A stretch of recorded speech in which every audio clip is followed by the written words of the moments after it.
네, 여러분 안녕하세요. 편행자입니다. 지금 현재 장 모습을 보게 되면은 28.8K부터 30.5K까지 이 구역을 대부분 가격적으로 내려가고 올라가고를 반복을 하고 있습니다. 자, 그럼 사람들은 생각을 해요. 뭐 선물장에 가서 여기서는 롱, 여기서는 숏 이런 식으로 그냥 단기권을 가져가느냐 이런 생각을 많이들 하시고 물론 이런 횡보권 구역에 나오면은 저는 생각을 하는데 저는 횡보권에서 매매를 하는 걸 그렇게 크게 좋아하지는 않습니다. 그 이유가 이런 박스권 구간에서 내가 만약에 끝자리에서 숏을 걸었으면은 정말 청산이 나는 거고, 또 이런 자리에서도 내가 박스권이라고 생각을 해서 매매를 하다가 이 구간에 버틸 거라 생각을 했는데 내려가는 일도 있고요. 그러한 횡보권 구간에 있어서 우리가 결과를 알 수 없기 때문에 저는 포지션을 뭐 고배를 잡든 저배를 잡든 그렇게 수익을 내는 것에 큰 흥미는 없습니다. 그리고 여기에 더해서 지금 현재 차트 모습은 단순히 비트코인의 영향을 받는 게 아니라 여러 가지가 복합적으로 작용을 하고 있죠. 제가 그래서 주로 보라고 말씀드렸던 거는 사실 나스닥이에요. 여러분들이 비트코인이 이유 없이 오르고 이유 없이 내려가는 것에 대해서 단순히 그냥 횡보권 박스 구간을 가져간다라고 생각을 할 수도 있겠지만, 이미 약세장에서 횡보권 구간에 갇힌 이상 나스닥 차트를 열심히 따라가는 중에 있고요.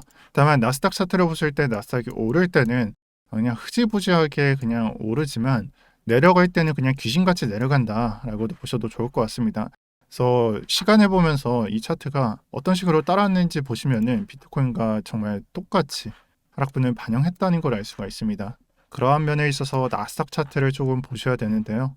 우리가 주봉의 모습을 확인하게 되면은 11K 위에서 방어가 되고 있다는 점은 좀 긍정적이긴 합니다. 하지만 지금 현재 차트가 고점을 계속 낮추는 이런 식으로 진행이 되고 있어서 비트코인이 8주 연속 음봉이다 막 이런 식으로 사람들은 말을 하잖아요. 근데 그거는 나스닥도 피해갈 수 없는 그런 하락장을 가져가고 있습니다. 저는 당연히도 이러한 장에서는 양봉이 확정된 다음에 진입을 하는 것을 좀 추천을 드리고요. 우리가 어떻게 보면은 두 가지 키워드를 생각해 볼 수가 있는데, 금리와 긴축이라는 내용이 되겠습니다. 금리와 긴축에 대한 내용 중 금리는 이미 조정분이 반영이 되어 있습니다. 하지만 긴축적인 내용이 아직 반영이 되었나 안 되었나 이것을 불확실성을 갖고 우리가 기다리고 있는 상태에 있어요. 그리고 바로 코앞에 이게 적용될 장이기 때문에 지금 당장에 보고 있는 11K도 어찌 보면은 언젠가는 무너질 수도 있는 자리다라고 생각을 합니다.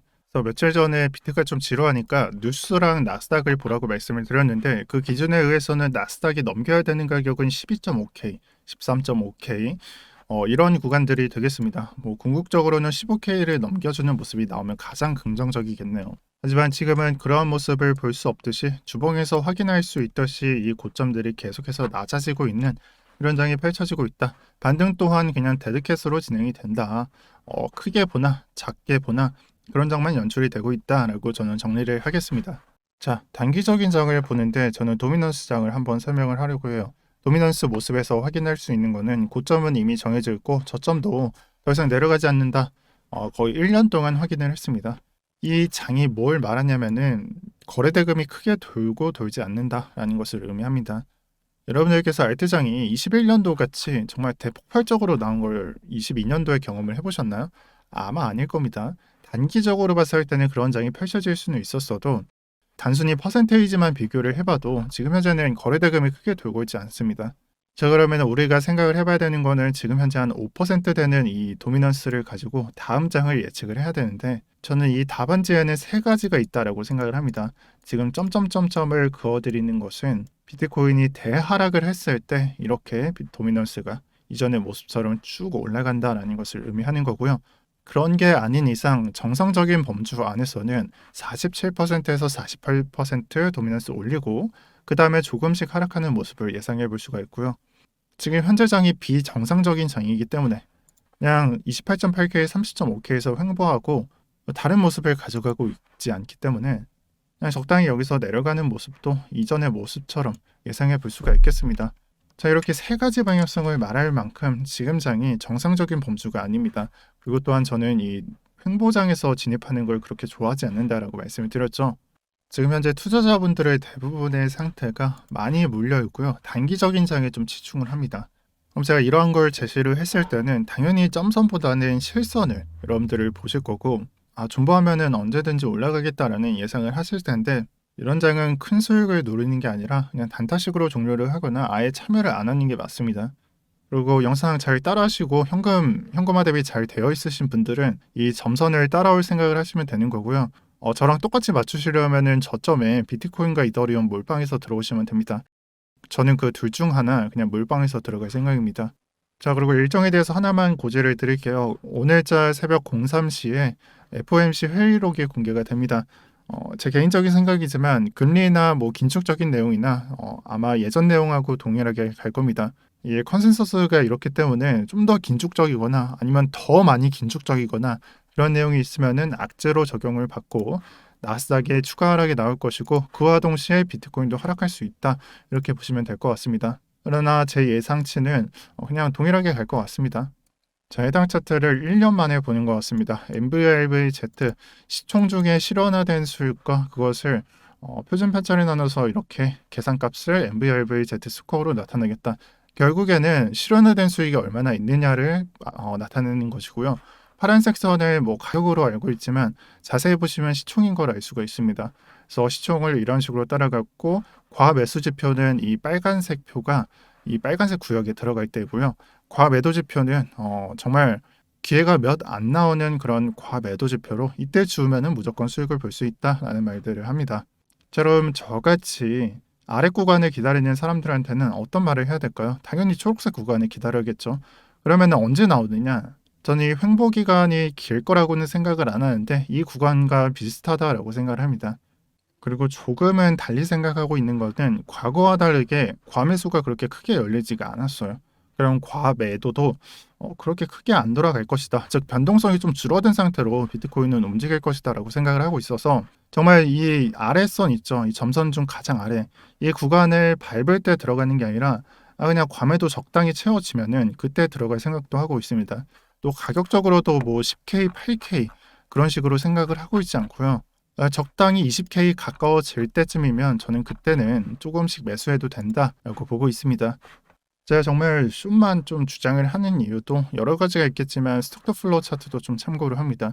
이 스톡 투 플로우 차트상 제가 말씀드렸던 것은 두 가지인데 21년도 여름에는 초록색이 안 나와서 반등 가능하다라고 말을 했었던 거고 실제로 좀 고점을 조금 갱신하는 듯 그런 반등이 나왔었죠.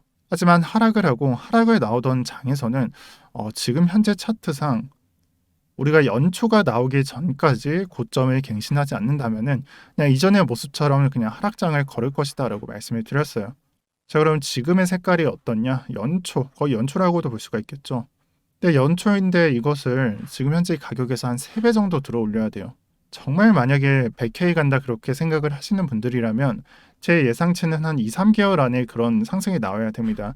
왜냐하면 지금 현재 차트나 아니면 나스닥 상태를 보면은 그러기는 좀 쉽지 않은 걸 여러분들은 잘 알 수가 있죠. 그렇기 때문에 장기적으로는 저는 숏을 보고 있다라고 말씀을 드릴게요. 그리고 차트상 이 대하락이 나오는 시기에 대해서도 생각을 해봐야 되는데 패턴상으로는 우리가 봤을 때 파란색에서 저점이 나왔다라고 확인을 할 수가 있고 자, 그렇다면 기대를 할 수 있는 거는 지금 연초니까 곧 바뀌는 파란색에서 저점이 나오게 된다면은 현금화가 잘 되어 있으신 분들은 잘 매매를 할 수가 있겠다라고 말씀을 드릴게요. 자, 그럼 제가 항상 손절가를 잡아야 된다라고 말씀을 드렸잖아요. 그러면 우리가 하락을 보고 있을 때 가장 두려운 거는 그냥 올라가는 것에 대해서 우리가 대비를 해야 된다라는 거예요. 제 기준에서는 가격을 제시를 해드렸고 이 가격이 넘어가게 된다면은 현금화 리스크가 있어서 그러니까 포지션이 없는 리스크가 있어서 조금은 대비하셔야 되는 가격이다라고 말씀을 드릴 거고요. 근데 당연히도 저는 여기까지 가서 상승장이 나올 거라고는 생각을 안 해요. 지금 제가 보고 있는 게 21년도 9월장의 모습이고요. 이때 알트코인이 30% 빠지는 등 이제 시즌 종료다. 이전처럼 이런 식으로 갈 것이다. 또는 그냥 대하락을 하고 다시 새로운 역사를 쓰게 될 것이다 라고 말했었던 장입니다. 사람들의 의견도 다 달랐고요. 뭐 누구 하나 제대로 된 의견을 제시하는 사람이 없었던 걸로 기억을 합니다. 자, 그러면 그것을 봤을 때 저는 어떻게 매매를 했냐? 저는 이런 횡보 구간에서 진입을 하지 않았습니다. 저는 가격을 확인하고 진입을 한다라고 말했다시피 이 고점을 넘기고 이 일봉 하나 있죠. 이 캔들이 좀 큰 일봉. 이 일봉에 진입을 했었고 단기적인 수익은 이 고점에 모두 정리를 했습니다. 이때 정리를 했던 거는 알트코인이 아니라 저희 때 비트코인과 이더리움이 정말 비중을 크게 들어가서 때 비트코인과 이더리움을 털었고 뭐 한 번 더 손절을 했었고요. 단기적으로 좀 들어갔다가 손절을 했었고 그렇게 매매를 했습니다. 자, 그럼 이번 모습도 똑같아요. 저는 매매를 할 때 항상 같은 모습을 가져간다라고 말씀을 드렸잖아요. 지금 차트에서 굳이 가격을 올려치지 않는데 들어간다? 그러니까 내가 포지션을 들어간다? 저는 잘 모르겠습니다. 제가 해본 적이 없는 매매라서 제가 충고의 내용은 없는 것 같습니다. 다만 저는 가격적으로 확인하고 들어가는 것을 선호한다 라고 말씀을 드리면서 오늘 영상 마치도록 하겠습니다. 어느덧 제가 한 달에서 두 달이라고 표현했던 그 마무리가 거의 한 달 정도밖에 남지 않았습니다. 다들 정말 그냥 오르락 내리락 올라가면 내려가고 내려갔을 땐 올라가고 이런 장만 계속되고 있어서 정말 지루하실 텐데 조금만 참으시면은 한 가지 방향성에 대해서만 내려갈 땐 내려가고 올라갈 땐 올라가고 이런 장이 펼쳐질 수 있을 겁니다. 그래서 잘 인내하시고요. 오늘도 화이팅 하셨으면 좋겠어요. 시청 감사드립니다.